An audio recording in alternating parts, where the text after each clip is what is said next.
Hi, everybody. I'm Candid Frank. In the middle is Vicky Brkich, and of course, Gary Groob as usual. Vicky is a former player, a Hall of Fame player, and who else could talk about the history of lacrosse better than a lacrosse player?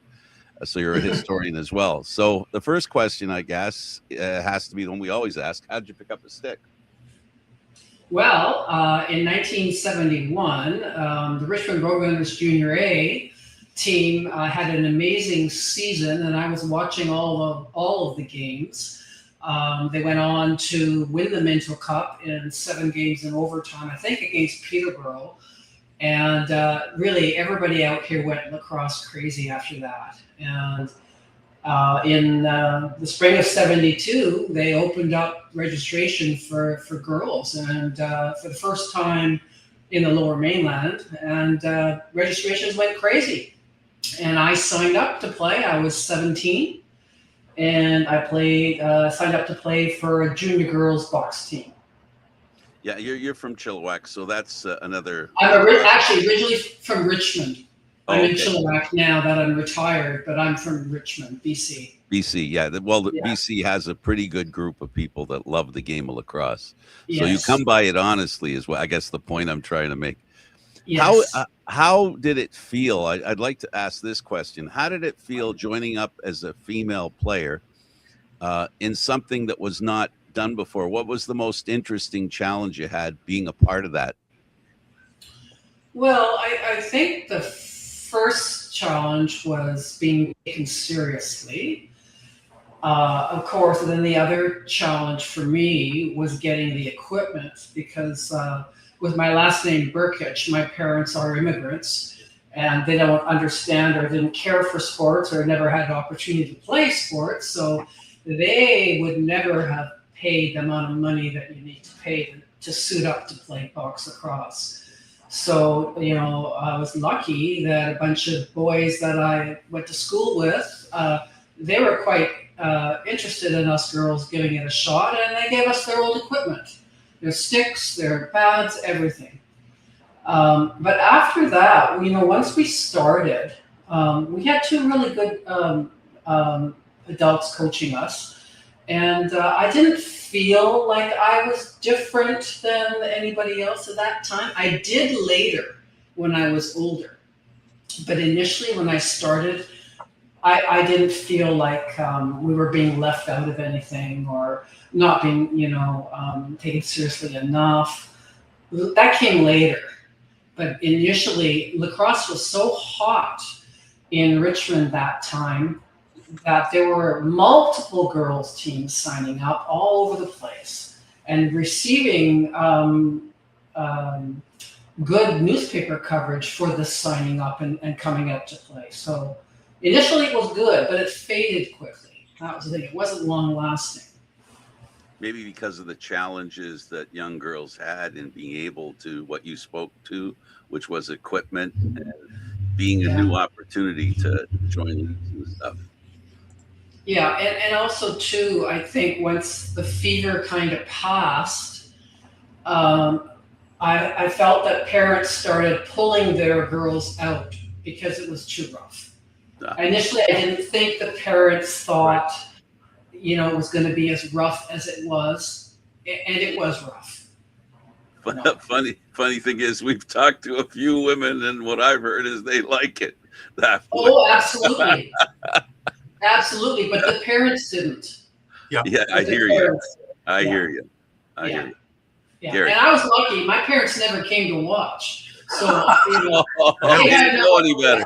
They didn't know any better. They had no idea, so it was good for me. I was free sailing. But the younger girls, you know, the parents said, "Hey, you got knocked on the boards a few times, you know, butt ended, whatever. That's it. You're not playing this anymore." Right. Did you have any role models, or were you kind of figuring this out as you went along? Well, I mean, I had no female role models, right? But I sure looked up to the Tasker brothers, the Pinder brothers, Durante brothers, all playing on the Roadrunners. I've been watching them, and they motivated me for sure. Right. So I was motivated. I went to lacrosse box all the time and Right. played in there by myself and tried to drag other people there. I wanted to get good at this sport. Right. And I don't know where that came from, but I wanted to be good. Right. Did you have other sports that you drew this energy from, or did just You kind know of what? where I want I to be? played other sports in high school. I played volleyball and I played basketball and I did some track, Mhm. but they weren't like I wasn't number one on the first string. I was just a body. But lacrosse was different for me, and I think because I put the time in, I became very confident with my stick skills and my shooting skills, and I was pretty confident that I could score a goal, and I wanted to score goals. Mhm. And maybe I didn't have that kind of drive. Maybe with basketball and volleyball, I guess it's because it wasn't something you did by yourself a lot. With a box, you could just go to the box and shoot around, and somebody's always coming down to the lacrosse box, and you got other people to shoot with, and so lacrosse, box lacrosse was my best sport in terms of my ability over anything else I played. Later on, older, I played soccer, I played ice hockey, but box lacrosse, and I played field lacrosse, but box lacrosse was my best. Right. If someone told 17-year-old Vicky that one day that she would represent Canada, what would she have said? I wouldn't have believed it. Right. Because and that's kind of a kind of a sore point for me because I left the box game to try out for Team Canada for field lacrosse. Right. And when I look back on that, I wish I hadn't, because the box lacrosse died after that. Field lacrosse came in and killed the box participation, and I was a way better box player than I ever was a field player, because back in the early 80s, the field game, the women's field game, was very different from what it is like today. Sure. And it was not an easy game to pick up, to learn to catch and throw and shoot with no pocket. That's another thing. Yeah, that's another thing I want to get no pocket. And so, I was a better box player. I'm always amazed watching, even now, the accuracy that women have with this, because it's like shooting with a tennis racket. I've tried it and I've broken a number of windows that I have no idea where. And I really can't figure that out. I love the pocket, obviously, and how much of a difference when you were going out for field to try and learn this thing without a pocket here and all the other silly rules that came along with it. Yeah, it was hard. And the very last year of women's box lacrosse in BC for a long time was 1982. That was the year I didn't play. I tried out for field, but there were two girls on our field team who were playing box at the same time. And I tell you the truth, I don't know how they did it, because there's no way I could pick up a box stick one night and then the next night pick up a field stick. It was frustrating. It really was frustrating to not be able to be proficient with the stick. And that was the part I hated the most. I was not proficient with that field stick. Right. We had Aaron Bakes on and a couple of the other Canadian women on just after the World Championship. One of the things that they had mentioned was nowadays, just because of technology, they're able to keep the same shaft, so they're able to work it for their own being and just have to change heads for what they're doing with their box, which is entirely different, I'm sure, from the 70s and 80s of what you had to go through there. Yeah, from what I understand, I think that the stick they use today is a little bit more forgiving and has a little bit of a pocket. I would say it's not comparable to a box stick pocket, but it's way better than what we had. And I have to tell you too, is anytime we could cheat a little bit and put our fist in there and make a bit of a pocket, we did. But the referees checked your sticks. And half the ball has to show up above the edge of the stick. Otherwise, they tell you to tighten your pocket. Right. So yeah, it was tough. Right. Let's talk a bit about the 70s box still. And what did the women's game look like in the 70s? How many teams, and was there really a huge impact in there? Are we just talking BC right now, or what are we talking? No, BC, where you were. Yeah. Well, in 72, like I said, they had a big, huge registration of girls. And in 72, they ran 5 what they call junior girls teams, ages 17 to 21. And then what happened the next year is that there were no teams. We lost all 5 teams. Right. I don't know why. But so I resurrected a team from Richmond, and I got a team going with another person in Burnaby, and we had a 2-team league. And then we built it up. And by the time we were in to 1977, we had a good, healthy, strong 6-team women's league, very competitive, very rough, lots of good skills. I played against Michelle Boyer, who you know and who you've interviewed, and her team was the Kirby's Clipettes, and my team at the time was White Rock Titans, and later we were the Richmond Roadrunners. By 78, we had our first national championship called the Dorothy Robertson Cup, and it was held in White Rock, BC. Our team hosted it, and I would say between 1977 and 1981, women's box in the Vancouver Lower Mainland was very competitive, very interesting, and a real tight race. You never know which team is going to come on top. And I battled quite a bit against her team.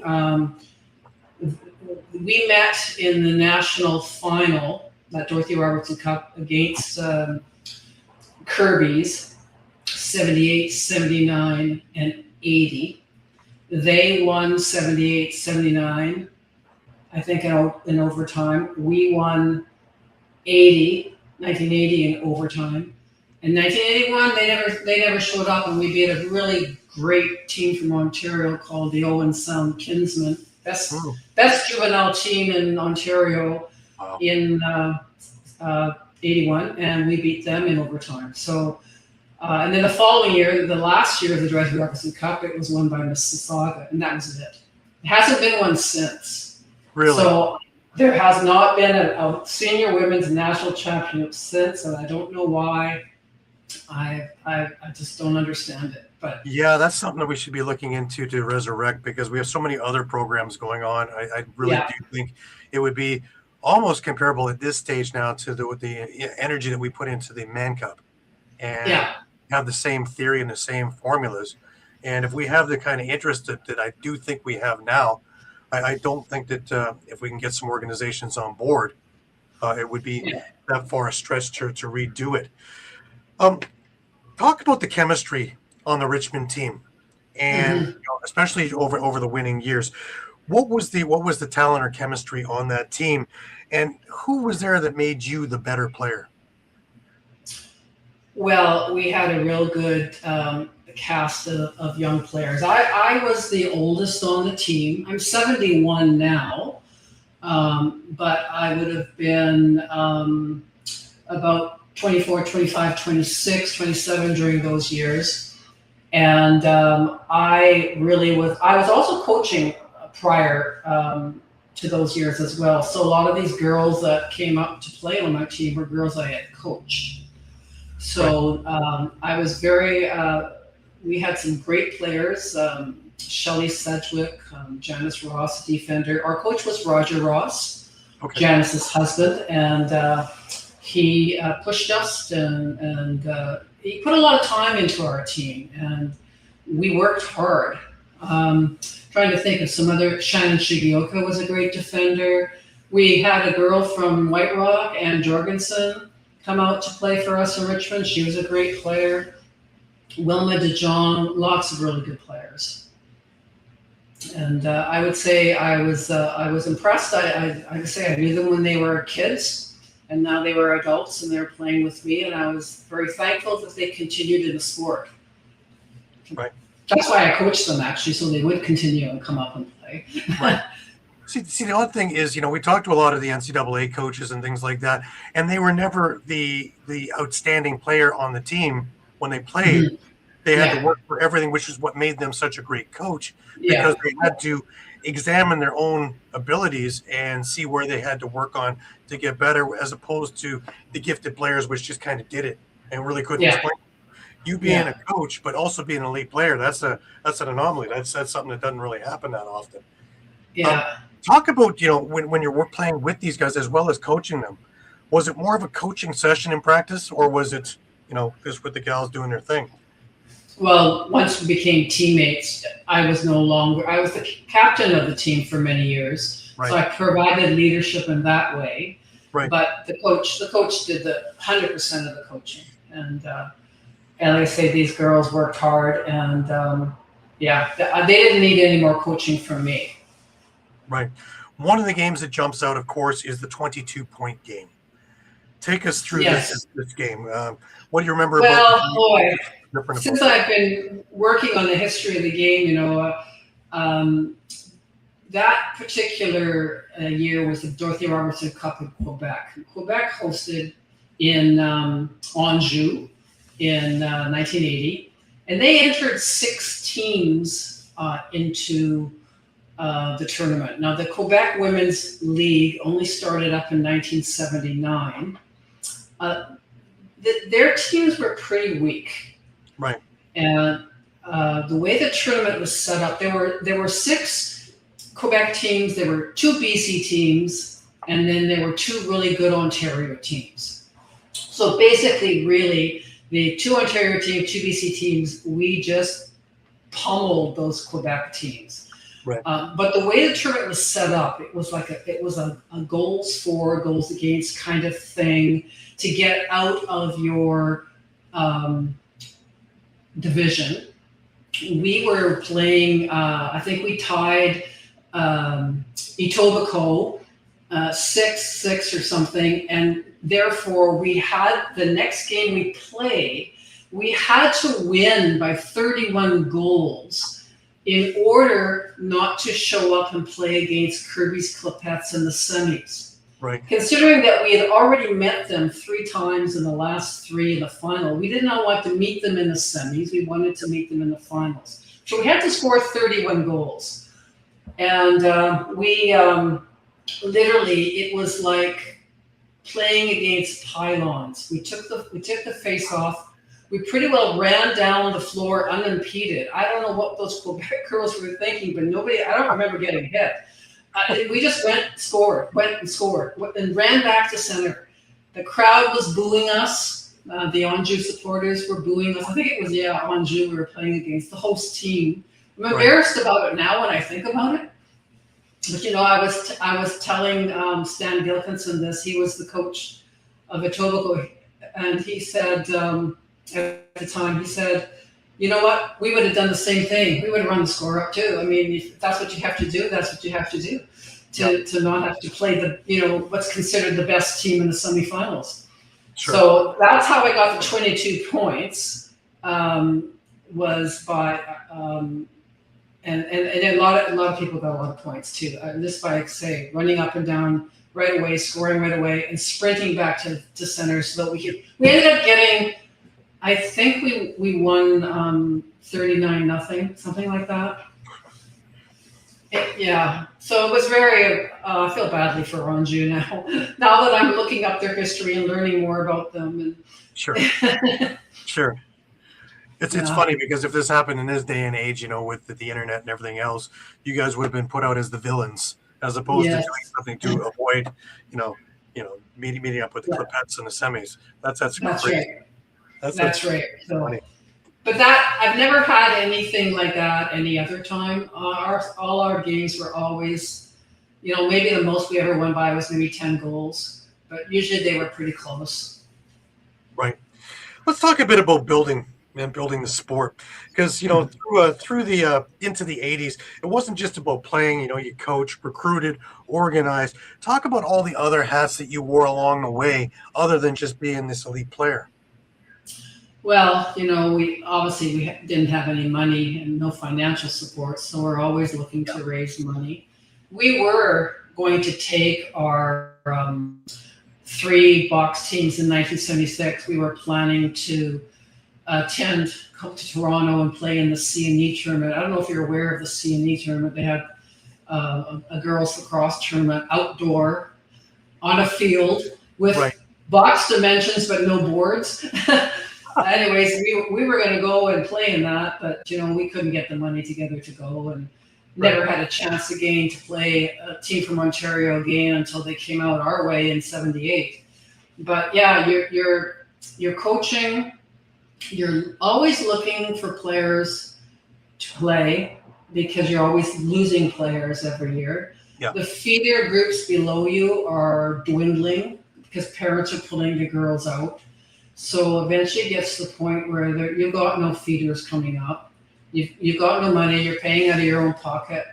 You're hoping that you'll get a good referee, but mostly you're getting kids. Right. Because, so you're facing all sorts.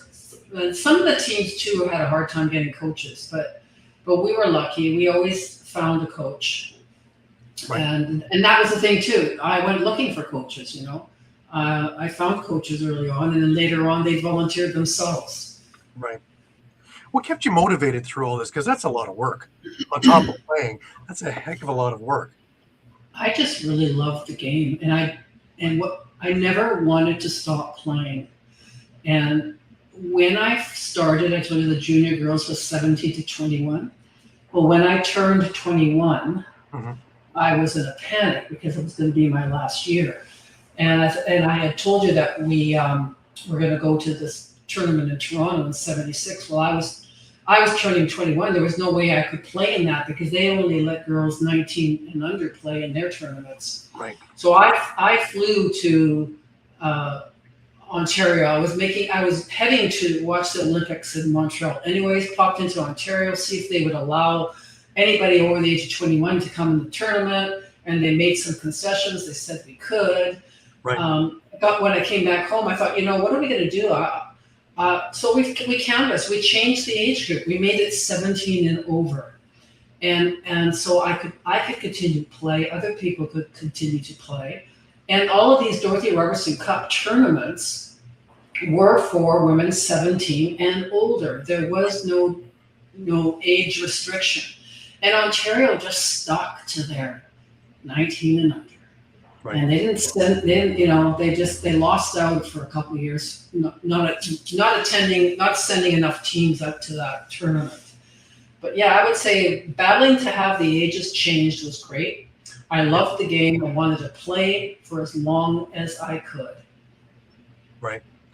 Now, talking about Team Canada, 1982, how did that opportunity come about to represent Canada first off? Well, I would have to give credit completely to Ontario, to the Gilkinson family out of Etobicoke. They started the 1978 Etobicoke Tomahawks Women's Field Lacrosse Club. And and they were the only team in Canada at the time, so they had to go to the States to get competition, and they played against international teams. It's because of them that Canada got the invite to that 1982 tournament, because they put women's field lacrosse on the map, and other countries took notice, and we got the invite. Right. Once we got the invite, then it was partly Dave Evans in BC, Hall of Famer, who was a box lacrosse coach for Kirby's Clipettes. Yeah, Michelle talked immensely. Yeah, he was the one that said, hey, if there's going to be a team going to the World Cup, should not be all Ontario players. BC's got to get some players on that team. And so he got involved, and between the East and the West, they had camps, and I attended Dave's camps. The girls in the East attended Paul Gilkinson's skills camps, and then the two camps came together for a big camp with we had an American coach. We had Dave Evans as an assistant coach for that national team, and we had Paul Gilkinson as an assistant coach. And so that's how it all came together. That's how we got the invite. And that team was very, very inexperienced because all of us in BC, we had never played a game. Right. The Ontario girls had been playing, going Sure. to the States and playing games, but we hadn't. We just practiced. All we did was practice. Out on a rainy field, running with that stick with no pocket. Practice. Yeah. So it was interesting. When we went to that tournament. I think Michelle probably told you that we shocked everybody there because we came third. Yep. I truly believe that it was because we were box players, and we played that field game. We couldn't quite, play the field game the way the Americans and the English played it, and the Scots played it, the Welsh played it. We played it box style as much as we could. So they thought we were rough.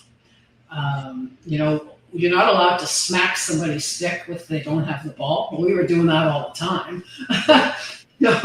So yeah, I think that was our edge. We were a little rougher than they were used to. We were not quite as maybe ladylike in our game skills as they would have liked. And I think that gave us the edge. That's part of the Canadian lineage, though, right? You look at the 78 Manchester Miracle, and, it was just a bunch of guys playing box on a field. And this is exactly the same thing. It's part of, if we had a commercial, this is part of our heritage, is to play box on a field. Exactly. Shock the world. What went through your mind, just first off at the opening ceremonies, you're there. All these young girls from Canada who've never really been too far from anything. Here you are on the other side of the world, and wow. You're representing Canada. Let's just drill into that a little bit. Well, yeah, that was actually really special. We played in this really beautiful cricket stadium in Nottingham, and it was magnificent. I'd never, had any experience in some kind of facility like that before. Sure. And then certainly, though, we did not have very many spectators. However, they did bus in some English schoolgirls from all over the place to try to fill it up a bit. It was the first ever championship, so it was not super well attended, but the experience was incredible. Your flag is up there, you're lining up on the field. It's very formal. It's unlike anything I've ever done before. And of course, I was very proud to wear a Canada jersey and very proud to have a Canada kit of any kind, anything with Canada on it, oh my goodness, it was just wonderful. Absolutely wonderful. It's too bad it wasn't a box tournament, though. How much did you guys learn from playing teams like the Americans and the Australians, and as well as everybody else, but just getting out there and seeing different styles, different people, and different ideology, really? You learn a lot, but as I look back on it, and as I've been, working on reviewing some of the history and stuff, I think the mistake that was made was trying to get us to play like the Americans. Right. And we would never catch up playing the American game, the way the Americans played. And like I said, I think that the box lacrosse gave us an edge that none of the other field lacrosse players had. And when we started bringing in these American coaches, when we came back, we had an American coach for 3 or 4 years. We kind of were losing our edge, the box edge.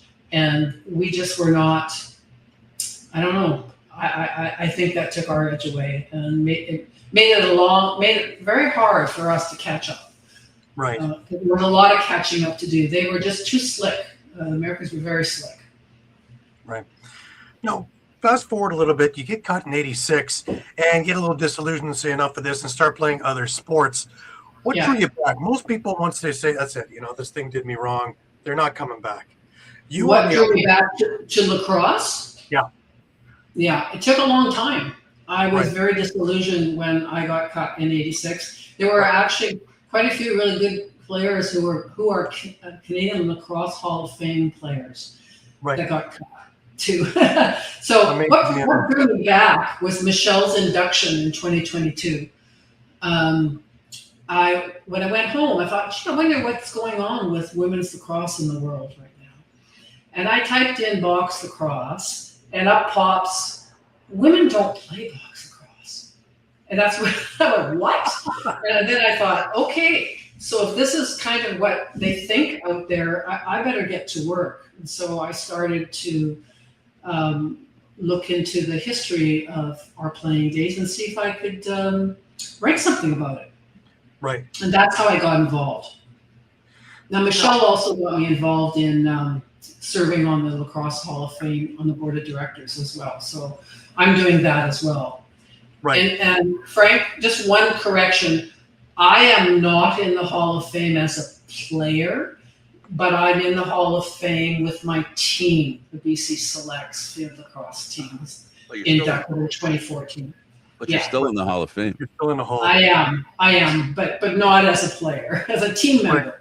Not as an individual. Not as an individual. Yeah. Also, and more importantly, as a board of director, to make sure that the right people are getting into the hall as well. Yeah, we're always looking out for nominations for sure. Right. Now, at what point did you decide that, wow, this is terrible? We don't have any of our history being captured, that again it's going to be lost in there, because this is really where our story begins. We get the Vicky Brkich historian, and what it's one thing to say, this is terrible, and then you kind of move on to the next thing, but you took it upon yourself, number one, to try and dig through, number two, trying to get in touch with people to try and find a picture here, a story there, a newspaper clipping here, another thing there, and what thought maybe be 15, 20, 50 pictures wound up being a couple of hundred things and a whole lot of great stories. So talk to me about this thing that you just kind of touched into, and poof, here it is, and now you're 4 books in and all kinds of different things to talk about. Well, it started, like I say, I came home from that induction. I thought, you know what, I'm going to write something about. First of all, I was going to just write about my team, because it was my experience. I was going to just share my memories of my team. Sure. And then I realized there were things I was forgetting. And then I started to contact a few people on my team, and they remembered a bit, but not a lot. So I ended up having to contact more people. And then I thought, well, why don't I write about all of the girls' teams in Richmond, not just the team I played for? What about the teams I coached and the other teams? So then I started trying to find these players and contact them for information. And then again, what happened was I hit a roadblock. A lot of people didn't remember. So then I started to contact girls that I played against. Right. And girls that played for North Van and Van East and Kirby's. And all of a sudden, I had a gold mine. There were 2 girls that kept everything. I had the league schedules from 1974 with what the scores were. And stuff like that. So from that, I sent emails out. If I could hunt somebody down, that was the hard part, finding people. Yeah. I wasn't always successful, but I found a few anyways. Getting their stories, getting them to send pictures, sending memories. And once I started collecting it, I thought it was a lot of fun. Yeah. I enjoyed going back. People that I contacted were so thankful that I contacted them, because it brought back really good memories. And all of a sudden, all these women were talking to each other, and they hadn't connected in a long time, and they wanted this person's email address. And can you send me this girl's information? And they had a lot of really neat stories to share that I wasn't aware of when I was playing against them. Didn't know all these things that were going on. Right. And I thought the stories, for me, I thought they were interesting. And I thought, I want to put this in a book, and the whole idea actually was to give it to the Hall of Fame, they've got a website now, they post stuff, they've got, I thought, I want the Hall of Fame to have information proving that women played lacrosse, they played it well, and we don't want to be forgotten. Yeah. And it did it for the players. So everybody, I don't sell these books, they're all for free. Anybody who wants a PDF copy can have it. I print hard copies for myself just so I can proofread and edit and whatever, but they're expensive to print off, because they're all in, there's pictures, team pictures, action shot stories. It's all in color. It's expensive to print. Sure. But yeah, it's been fun. I really enjoy it. Right. Well, let's talk about, kind of reliving yesteryear by getting these people. Was there anybody who stood out to you as, my God, this forgotten collection that nobody has, and I'd forgotten some of this, and you get to relive deja vu? Did you experience that a lot, or? I did. There were a lot of people, though, unfortunately, who couldn't find their scrapbooks and were upset that they couldn't find things. And a lot of people's memories were off. I'd have to prove things to them by an article that I dug up. But on the whole, most of the people I contacted were right on board. But unfortunately, there were a lot of people I contacted who were not on board. They really didn't give me much time. So I just moved on and worked with people who were wanting to share their story and their pictures. Right. Did you have trouble verifying stories? Because like you said, people remember things differently, and, kind of obscured results or events. Yeah. To verify all this stuff had to have been a nightmare at times. Well, depends on what needs to be verified in their personal story. I mean, if it's just about their bumps and bruises and stuff, it didn't matter. But most of the times, I was able to verify things through newspaper articles, and I would double check if I had a lot of discrepancies. I would have one person said it happened this way, another person said it happened that way, and then I would find an article that said how it actually happened, and neither of them are right. So but yeah, it. In terms of the scores and things that I put in my books, they're all from newspaper articles. Right. Was there anything that you discovered that completely changed your own understanding of the history of things? Well, with this recent book that I just finished, I just really had no idea how extensive Girls Box was in Ontario. Right. And I also, I believe that the Girls Box here in BC started up in 72 with, after the Roadrunners won in 71. But then I found proof that the girls were playing here in 70 and 71 as well. But Ontario, it was incredible. I discovered 55 communities in Ontario, and I'm sure there were more, of multiple girls lacrosse teams playing between 1970 and 1977, which is what I was looking at for this last book. It blew me away. I had no idea. Just amazing. Right. Yeah. Was writing the books more difficult than researching them, or was it the other way around? Was it just a flow once you got going? Oh, it was just a flow. I really wanted. I had to struggle sometimes to get the stories. That's what I wanted more than anything, is players' stories and players' memories. Yeah. But I had a bit of a trouble with the newspaper articles, because a lot of small town newspapers are not online anywhere. Many of those newspapers are now out of business, and I wasn't able to really do a completely thorough job, but I was able to find stuff where I could find it, but not everything. So that was the hard part, is not getting the full picture, but the partial pictures of what was going on. For example, with Quebec, there's a language problem for me there, because I don't speak French. But the earliest I could find any proof of a girls team was 74. So I have no way of finding out if it's earlier or not. And I wasn't able to find a lot of information about Quebec, but more than I was expecting. I got more than I thought I'd get. Right. Now, when putting all together, people obviously don't see how many hours, the hundreds of hours it takes to put this together, and the phone calls and everything else. What would you like readers to understand about everything that happened behind the scenes in trying to get all this together? Well, I would hope that if there's anybody out there that has stories to share about the box lacrosse experiences, to write them down and share them with somebody. We need to know your stories, and we need to record them. And And if you're a female and you played back when I played between 1970 and 1982, I'd love to hear your stories too. Very, very important. Otherwise, no one's going to know we ever played. We're only here for a while, right? Right. And we all have lacrosse stories to share. And if they're not put down on paper, we lose them forever. Yeah, they're gone.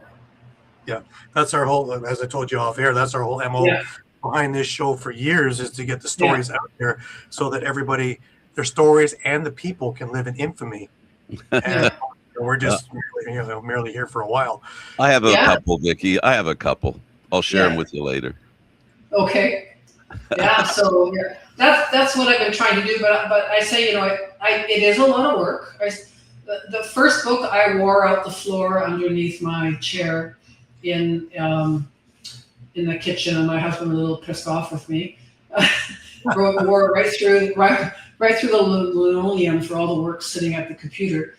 But it's a lot of fact gathering, a lot of researching, a lot of effort trying to find people. Unfortunately, I found people through obituaries and learning what their married names are now when their parents pass away. I was able to find some players because I had the 1981 program from the Dorothy Robertson Cup, which was held in Hamilton, and they listed all the players in there that played in the tournament. So I would, punch those into the Facebook and see what would come up. It was hard work, and I didn't find very many, but I found some. So lots of work behind the scenes, but I have to say it was fun, and I really did like connecting with players and hearing their stories. Yeah. And most of these players are very, very thankful that I've done this and that they've got a copy of this now, and they can share it with their families, which is what I wanted. I think the other thing is, and I get this a lot too with the people who we've interviewed, and a lot of the current players who didn't know any of the history, who didn't know any of the people, have learned a ton just by all the hard work that you've put on, all the stuff that we've done over the years. And I think with the books and with all the other things that you've done, I think that, again, a lot of the young girls who are coming up who get a chance to see this, and I honestly think it should be promoted more, because they need to know, in order to grow and go forward, we have to know where we've been and all the things that came along the way to make it why it's easier now because of things like that and all the things that you guys went through, especially in the 70s and when things disappeared and had to rebuild and bring it up from the ashes and starting to form the Canadian program and all those other things. Yeah. Like when I finished playing box in 81, there were no feeder teams left. So we had bantams, we had peewee, bantam, midget, all gone. Right. And so it just completely died out. And thankfully it came back, and I understand today it's strong. I understand in Ontario that they've had more girls playing box than field right now, which is incredible. Yeah, absolutely and incredible. They're spending their time on the sixes thing because it's in the Olympics. Yeah, we've got tournaments, which in my eyes, anything that we can get a stick in a hand is fantastic. We have tournaments coming up for sixes for men and for women, which is again enlightening. Any way we can get the game out there, and then we can teach tradition. But that already is thing. What's your thoughts with it now being into the Olympics? First off of sixes, which is kind of box on field. And you guys were ahead of the curve on that too then. Yes, I have to tell you though, in 1984, we were supposed to be a demonstration sport in the Olympics. Our field team was supposed to go, and they ended up not having it, and they just did a men's field thing off in the bush somewhere. I attended it; it was not good. So, now that it's in the Olympics, I mean, wow, that is fantastic. I would love to see box lacrosse in the Olympics, but I don't think that will happen for a long time. But this sixes game, I've only seen it once. I've seen it on TV. I've watched the Canada-USA final a couple of years ago. I've seen it once in person. I would love to have played it because it's way better than the field lacrosse that I played. for sure. Much closer to what I would have, liked my lacrosse experience to be. And a pocket, right? And a pocket with this, yeah. So I'm excited that it's going to be in the Olympics, and it's being played all over the world now in this game. So our game is, when I played field, there were only 6 countries in the world playing it for women. Right. Now I think there's 40 or 50, something like that, maybe more. 5, yeah, if I remember Bob DeMarco right. Yeah, like just, it's hard for me to wrap my head around that. That's pretty amazing. Yeah. And also for box. When I played box, we were the only women in the world playing box. There was nobody else playing in the world. And look where it is now. And I'm still a little upset that the USA beat Canada in that Women's World Box tournament in 2024. That was a made-for-TV thing, though. Being a Canadian, I was also, I wanted Canada to win. But for the women's game, that first of all, being there and watching it, and, I, like many, you go there to watch the guys play, and before you know it, the women stole the show. That entire tournament, the women stole the show. There were so many other stories going on that were around the women and the camaraderie and the teaching and all the other aspects of it, and all the countries that were gaining experience doing it. But they stole the show. And, having Canada up in the 4th and having the U.S. come from behind and win for the game itself, it probably was the best thing for it, because they beat the big bad Canadians. But it was also when we dug down deep, and again, talked with Aaron Bakes and a few of the other Emily Harris-Chuck, and when we took a look at, the Canadians didn't get a practice until 2 weeks before the championships. The U.S. spent the time and the money and the equipment, and they were ready for this tournament. And I think the right team came out on top. And if we're not careful in Canada, that could happen more times than not if we just rest on our laurels. That's right. And that is why that there needs to be a national championship for women over the age of 22. Right. That Dana Dobie at age 39 could play in the box World Cup, but she's never played in a Canadian national championship because she's too old. Yeah, brought that up on the show. She brought that up on the show. Yeah. It was incredible talking to her as well. Unbelievable. And I don't know what we need to do to wake somebody up somewhere in Canada and say, what's going on here? 1982 is a long time to have to wait for a national championship. Granted, we had 17 and over as our age group. Now they have this 22 and under big tournament coming up this summer. Yep. The Carol Patterson Cup.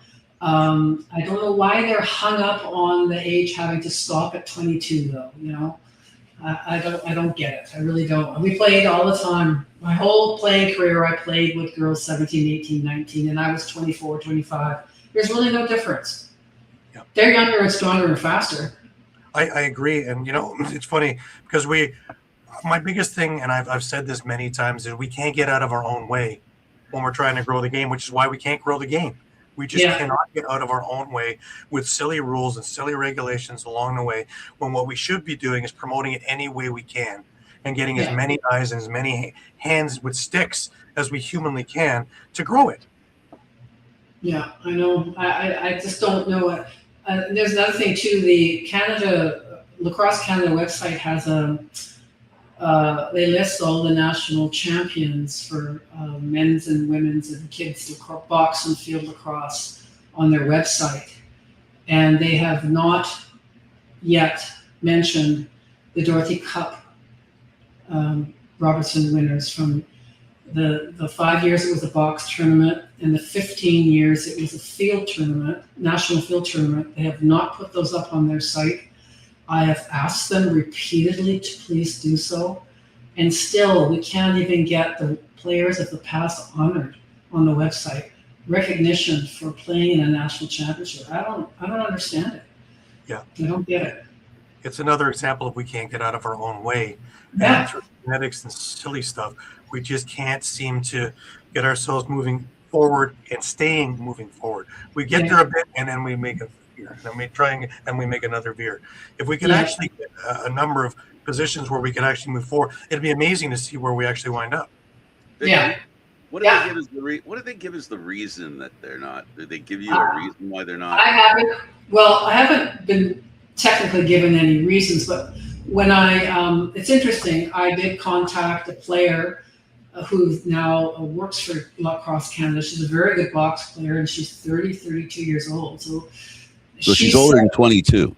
That's right. She can't play in a national championship in Canada, but she played for Canada in the box tournament in Utica. She said that they want to concentrate this year just on the U22 tournament. And that made me think that maybe they might consider a senior tournament next year. But I don't know. Obviously, I don't know who decides on age groups. Is U22 a world lacrosse age group? If it is, then they're not going to change that. But the women's, like I say, the women's box World Cup and the women's field World Cup, they're all ages. It's just called senior women. They're of any age. So I don't know where we get this. It has to be U22. Yeah. I guess they don't think they have enough under 22 if they open it up to everybody, if they have one that goes with everyone. It sounds almost like they're consolidating, but in the attempt to consolidate, you're basically destining yourself to failure because you're not open to everybody. To Gary's point, you got to be open to everybody. If you're not open to everybody, you're turning somebody off, and that's silly. That just doesn't make sense. But I guess for some reason, they know there aren't enough players. Maybe might be why they're doing it. Yeah, maybe. But you know what? There's more girls playing today in Canada than there ever were when I played. Way more, thousands more. It's not a saying, but I'll say this: you got to try, and fail is okay, but you shouldn't fail to try. Yeah. I mean, Yeah. So like I say, I was shown the Ontario box lacrosse. They've got about 350 women playing, like older women playing Ontario. That's more than we had in Canada back when we were playing, when I was playing. Right. We didn't have 350, Pardon? Sounds like enough to have a senior tournament. I think so. And that's just with Ontario. BC has their senior leagues out here. I'm sure there's senior leagues in other provinces as well. I'm sure middle Canada, between Alberta and Manitoba, Saskatchewan, they all have their program. And so, I talk, sometimes we Lacrosse Hall of Fame, we go to various tournaments and we put up a display to show people about the hall. And I talked to some girls who were aging out. They're BC players who were turning 22. And I said, well, what are you going to do now? She says, well, I'm going to go off to university, or I'm going to do this, or I'm going to do that, or whatever. I said, well, is there no opportunity for you to play anymore? She said, not really. And I thought, well, why are we losing 22-year-olds to nothing organized and having them leave the game? I don't get that. Yeah. Well, until the WLL came out, we really had nothing for anybody to go to once they got out of school, which, again, makes no sense. You're at the top of your game, and, well, thank you very much. Exactly. Yeah. Or another girl said, I've come back from university. I finished my college degree. I've been playing field and box, and now I've got nowhere to go. Come on, let's get going here. Right. You're right. If we don't do something, the U.S. is going to win these tournaments every year. Yeah. And years ago, we had this thing where we couldn't, get enough girls together and they'd have to play in the boys' league. Now we can keep girls' leagues. That's right. We don't do anything once they're developed. That's right. Again, we're in our own way. We can't get out of our own way to actually grow this thing correctly. Yeah. We have the right minds. We have the right people. We just can't seem to get ourselves with an organization that's on the same page. And this has been for eons that we just can't get it all together. Yeah, I know. There's been some restriction along the way, the whole journey. And when I played, I had no idea that girls in Ontario, once they turned 19, they had to quit. They couldn't play anymore. And I was playing in BC. I was 21, 22, and they were all having to quit. And I'm hearing their, this recent book that I wrote, I was reading their stories, and yeah, it was like, what the heck? Why did they have to quit? But we're still playing in BC. We're going in the national tournament. They're not. Little Etobicoke, they came to our tournament, the first national tournament, against the wishes of Ontario. They came independently on their own steam. They were a field team. A box team turned into a field team, going back to being box to go in this national tournament. They came on their own without any support. Ontario refused to let them have any scrimmages against Ontario teams to prepare. Stuff like that. Like, come on, get over it. Exactly. Let these girls compete, and at that time, that was the highest level. It's the first time in Canada that two box teams, senior women's box teams, played each other within that 78 tournament in White Rock. And this should have happened before that, Absolutely. Now, down the road, 50, 100 years from now, and somebody finds the name Vicky Brkich, what do you want them to remember about you and what you have done for the game and what the name represents? I just want them to really have a good picture of what it was like when we played. When I went back in time 100 years ago, and looked and saw that women were playing field in 1927, and they were playing some kind of box game in the 30s, I had no idea what their game was like.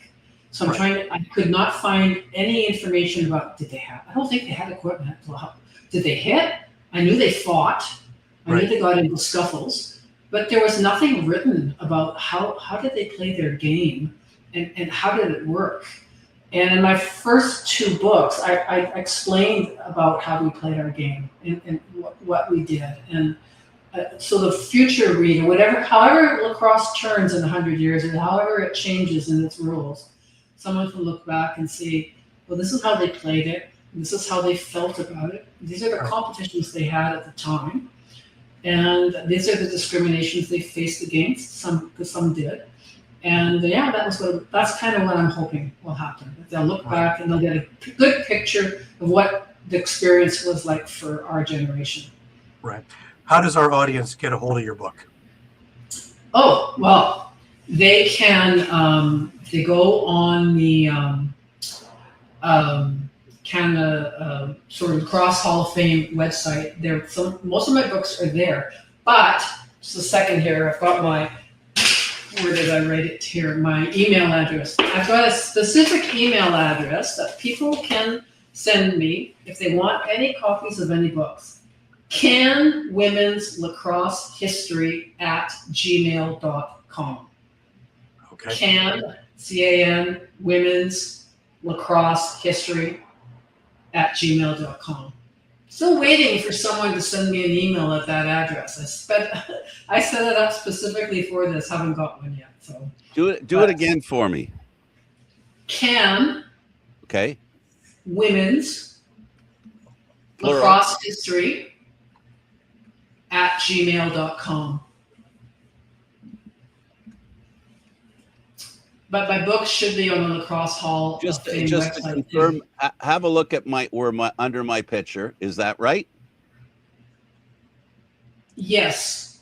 It doesn't have to have a capital C, but that's good. Yeah, that's it. It naturally does that with the first Okay, letter. that's it. Can Women's Lacrosse History at gmail.com. And I will send a copy of any book anybody wants, PDF format. And, they're free for anybody. I really appreciate you writing that book, and I do understand and believe how difficult it can be to do this kind of chore. It's easy when it's famous leagues, famous players. You can Google, you can look in books and steal information, research, sort of research after research. When you're the initial researcher, that's a tough challenge. I appreciate what you did. Yeah. And I really appreciate a lot of the people that have helped me gather material. I have to say that Stan and Paul Gilkinson from Ontario, wow, they just had a lot of information to share, and thankful because of what they kept, and records they kept, and pictures they kept, and articles they kept. I was able to really tell the Ontario story quite well. So people like that, I'm really thankful that I came across them. Don't tell too many people that you're working hard for Ontario. Out there in the West. You gotta keep it our secret. Let's not tell anyone.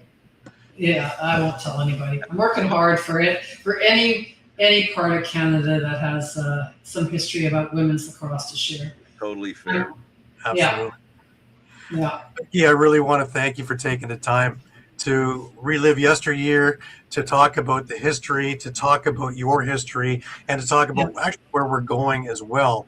And just to kind of roll it all in an hour here, I really appreciate it. Well, thank you very much, you guys, for having me. And I really appreciate you taking the time and the interest to take a look at some women's lacrosse information. You know, we played box, and we did it pretty well back then. Absolutely. Yeah. I love my chats with Michelle and talking about things before and things during and things after, and all the other things that come along with it. So yeah, I really do appreciate that. Yeah. Thank you, guys. All right. For Gary Groob and Vicky Brkich, a member of the Hall of Fame with her team, former player and historian. I got that straight. See how I can fix things when I get them wrong. You fixed it good. Thank you, Vicky. Thank you, Gary, and everybody who watched. Remember that book. You can always, when you're watching it, pause and look at my name, and you'll see the name of the book, or where you can get it at the very least. Email, and you'll get a copy of that book. Thank you for watching, everybody. We'll see you again next Thursday to get inside lacrosse, as we always do every week.